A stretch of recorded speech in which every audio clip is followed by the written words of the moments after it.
Depois de perder o barco em um acidente, Jen, inconsciente, é levada pela maré até uma ilha. Ao acordar, ela vê seu amigo Brad próximo e corre para verificar se ele está bem, apenas para descobrir que um pedaço grande de coral está preso em seu estômago. Ela grita por ajuda, mas ninguém responde. Então, Jen pega o sinalizador do colete de Brad e o arrasta para longe da praia. Ela remove o coral e cobre o ferimento com um pedaço de tecido. Porém, a única coisa que Brad diz é: "Você viu?" Jen acha que ele precisa de água. Então, corre para a floresta em busca de um coco e o quebra com uma pedra. Infelizmente, quando retorna, Brad já está morto. Em seguida, Jen começa a explorar a ilha, mas caminhar pela praia a faz apenas dar uma volta completa, acabando no mesmo ponto onde começou. Então, ela explora a floresta e encontra vários objetos antigos, desgastados pelo tempo. Jen grita por ajuda novamente, mas ninguém responde. Então, ela revira uma bolsa e encontra alguns remédios. Em um cooler, descobre garrafas de refrigerante lacradas. Sob algumas folhas, ela acha mais objetos, como uma pequena caixa de metal com fósforos, pedaços de lona e uma sacola com brinquedos. De repente, Jen ouve um barulho estranho e vai em busca da fonte. Ela percebe que o som vem de uma árvore oca e, ao olhar para dentro, é surpreendida por um pássaro que sai voando. Então, Jen cobre o corpo de Brad com grandes folhas. Percebendo que o sol está se pondo, ela procura um lugar para passar a noite. Antes de começar a chover, ela se cobre com a lona e deixa alguns itens para coletar água. Na manhã seguinte, Jen encontra muitos peixes mortos na praia e começa a juntá-los em uma sacola. Jen fica chocada ao encontrar um tubarão com cortes profundos pelo corpo. Usando pedras, ela corta todas as cabeças dos peixes e os guarda no cooler para comer depois. Ao olhar outra bolsa, encontra um caderno e tenta ler, mas a água apagou todo o texto. Entre as páginas, há uma foto de um casal, o que a faz se sentir ainda mais solitária. Na próxima exploração pela ilha, Jen descobre algumas pilhas de pedras e um galho em forma de cruz, percebendo que são túmulos. Isso a inspira a cavar um buraco na areia e colocar o corpo em decomposição de Brad nele, cobrindo-o com folhas e areia, e finalizando o túmulo com um pedaço de madeira com a inicial de seu nome. Naquela noite, Jen pendura a lona, que possui cortes semelhantes aos do tubarão, e acende uma fogueira com os fósforos para cozinhar o peixe. Na manhã seguinte, Jen fica horrorizada ao descobrir que o corpo de Brad sumiu e o túmulo está coberto de sangue. Percebendo que algo perigoso ronda a ilha, ela faz uma lança usando uma pedra em um galho. Ela também traz um tronco para usar como apoio, passando a noite sentada e com os olhos fixos na floresta. Eventualmente, Jen adormece e é acordada no meio da noite por um ruído estranho. No entanto, não vê nada entre as árvores e supõe que foi o som da fogueira. No dia seguinte, Jen vê alguns itens flutuando por perto e entra na água para pegá-los. Antes de voltar nadando, mergulha para verificar se há mais alguma coisa e se assusta ao ver um buraco misterioso no fundo do oceano. Sem coragem de se aproximar, retorna à praia com seus novos itens. Dentro de uma mala, encontra várias roupas e troca para algo mais quente. Naquela noite, Jen verifica a caixa novamente e encontra fotos dos donos falecidos. De repente, houve um avião passando e corre para a praia para disparar um sinalizador, mas infelizmente o avião não vê o sinal. À medida que o sinalizador cai no mar, ele ilumina a silhueta de uma estranha criatura alta. Apavorada, Jen corre para pegar sua lança e se esconde na floresta. Logo, a criatura pisa na ilha e procura entre os arbustos, mas não vê Jen e vai embora sem atacar. Na manhã seguinte, Jen percebe que o monstro bagunçou todo o acampamento. Ao pegar as fotos antigas, ela vê os olhos da criatura ao fundo. Desesperada para fugir, Jen coloca os coletes salva-vidas, o dela e o de Brad, dentro da mala. Em seguida, ela a leva até a água, planejando usá-la como uma espécie de jangada.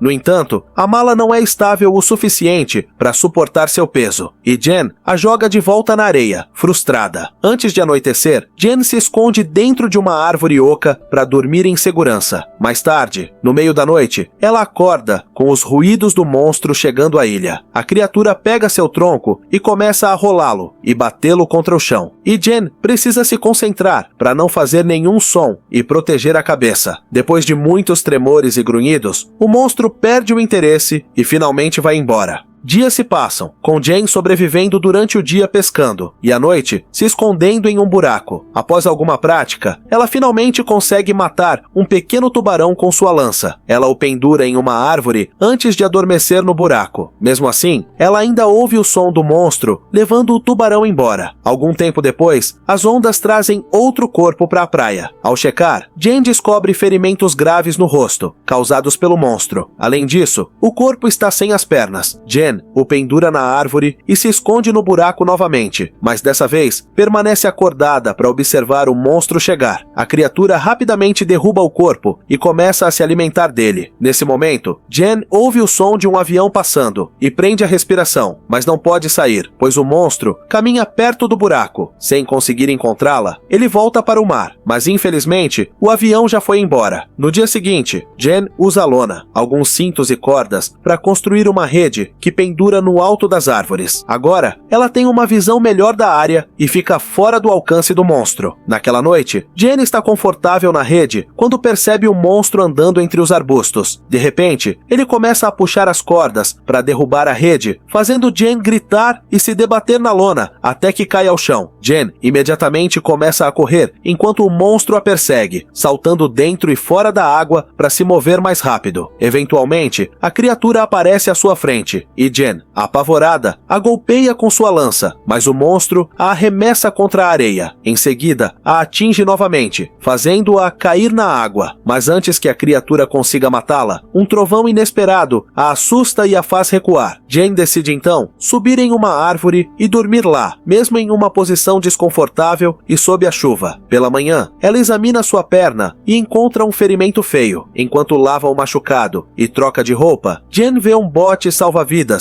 flutuando por perto e imediatamente entra na água para alcançá-lo. Dentro dele estão duas pessoas, seu namorado Lucas e a namorada de Brad, Mia. Jane ajuda-os a chegar à praia e o casal se reúne em um abraço apertado. Depois, Jane divide os peixes e os refrigerantes enquanto tenta explicar sobre o monstro, insistindo que deveriam usar o bote para fugir. Ela até mostra a foto e conta sobre a morte de Brad. No entanto, Lucas e Mia não acreditam nela, acham que ela está imaginando coisas e se recusam a voltar ao bote, pois o isolamento quase os deixou loucos. Em seguida, Jane avisa que vai buscar mais comida e pede emprestada a faca suíça de Lucas. Ao abrir a faca para limpar o peixe, Jane percebe sangue na lâmina e fica desconfiada. Ela tenta convencer os amigos a partir novamente, e uma discussão começa, terminando com Lucas gritando com ela. Mais tarde, enquanto Lucas e Mia estão distraídos, Jane reúne seus pertences e os coloca no bote, tentando empurrá-lo para o oceano para fugir. No entanto, seus amigos a veem e correm para impedi-la. Lucas agarra Jane e, na luta, ela chuta o rosto de Mia. Furiosa, Mia reage, nocauteando Jane com um remo. Quando Jane acorda, já é noite, e ela fica horrorizada ao descobrir que seus amigos a amarraram a uma árvore. Eles se recusam a soltá-la quando ela pede, e Mia se afasta para dar privacidade ao casal. Lucas começa a reclamar do comportamento de Jane, mencionando que estava se divertindo com os amigos no barco, mas ela não estava satisfeita e até ameaçou terminar com ele. Jane pensa que aquele não é o momento certo para discutir o relacionamento, mas Lucas continua, gritando que ela não tem casa, dinheiro ou vida sem ele. Ele diz que ela não tinha o direito de tentar abandoná-lo na ilha depois de tudo o que fez por ela. Jane insiste que quer sair dali e conversar depois, e Lucas comenta que ela está parecendo muito com seu amigo Zack, mas não revela o que aconteceu com ele. Enquanto isso, Mia está andando pela praia e nota pedaços de peixe na água. De repente, Lucas e Jane ouvem Mia gritar, então Lucas pega uma tocha e corre para ajudá-la. Ele encontra o monstro atacando Mia e tenta acertá-lo com a tocha, mas a criatura o empurra para longe. O monstro então salta para o mar, levando Mia com ele. Quando Jane finalmente consegue se livrar das cordas, já é tarde demais. Só restam manchas de sangue na água. Na manhã seguinte, Lucas finalmente concorda em partir no bote com Jane. Eles trabalham juntos para conseguir uma quantidade de peixes e os cozinham todos usando o último fósforo para garantir provisões para a viagem. Em seguida, colocam todas as coisas no bote e partem. Já dentro do bote, Jane se surpreende ao ver várias manchas de sangue. Enquanto Lucas começa a remar, ele percebe a criatura nadando por baixo deles. Suas garras se estendem para atacar Lucas, que rapidamente se esconde dentro do bote, e Jane fecha a entrada entrada, mas o monstro não desiste e começa a arranhar o fundo do bote. Depois de alguns golpes que fazem a estrutura inteira balançar, a criatura abre um buraco e enfia a cabeça. Jane a chuta imediatamente e Lucas dispara o sinalizador. Na primeira tentativa, ele erra, mas o segundo disparo acerta a boca da criatura. Os dois aproveitam o momento para empurrá-la de volta à água com a lança. Por um instante, pensam que estão a salvo. No entanto, a criatura alcança o fundo do bote novamente e puxa Jane para debaixo d'água, tentando arrastá-la até seu buraco. Enquanto luta para se soltar, Jane lembra da adaga de Lucas e a USA para esfaquear o monstro, que a solta e nada para longe. Nesse momento, ela vê Lucas pulando na água para resgatá-la, mas a criatura rapidamente nada até ele, agarrando-o no último segundo e o arrastando para o buraco. Após gritar em desespero, Jane nada de volta para a praia e percebe que a fogueira, que supostamente haviam apagado, ainda tem uma pequena chama acesa. Ela corre para reacendê-la, até que as chamas fiquem fortes novamente. Em seguida, Jane pega o caderno e escreve uma carta, explicando o que está acontecendo, caso ela morra e alguém a encontre. Com um plano em mente, ela começa a preparar várias lanças, juntar folhas secas e cavar buracos na areia. Durante a escavação, encontra um esqueleto e decide usar os ossos como parte de sua estratégia. Ao anoitecer, o monstro sai da água e começa a vasculhar a floresta, seguindo o cheiro de peixe. Quando finalmente chega até a isca, Jane acende várias fogueiras ao redor para aprisioná-lo. Em seguida, surpreende a criatura com uma lança, apunhalando-a uma vez antes de se esconder atrás de uma árvore. O monstro começa a procurá-la e Jane espera até que ele lhe dê as costas para atacá-lo com um osso, mas logo é derrubada. Sem desistir, ela o apunhala novamente, mas dessa vez, o monstro a acerta com força, jogando-a longe. Ao notar que a criatura está sangrando e em dor, Jane decide continuar lutando. Ela o apunhala repetidas vezes com qualquer pedaço de osso que encontra, embora sofra alguns golpes no processo. A criatura a pressiona contra a areia e Jane apunhala seu braço para se libertar. Em seguida, o monstro agarra suas pernas e a puxa, segurando-a pelo rosto. Pronta para dar um fim à luta, Jane pega o último pedaço de osso e o enfia repetidamente na ferida anterior, forçando a criatura a soltá-la. Ela ainda é atingida com uma das garras do monstro, mas percebe que ele está exausto e mal consegue se mover. Aproveitando a oportunidade, Jane corre até a praia para pegar mais lanças. Logo, o monstro se aproxima dela, mas após um último rugido, desaba na areia. Como ainda está respirando, Jane o apunhala com a lança até que ele finalmente morre. Depois, ela USA um pedaço de sua carapaça rígida para cortar a cabeça do monstro. Com a cabeça como prova do que aconteceu, Jane começa seu caminho em direção ao bote, enquanto a floresta arde em chamas atrás dela.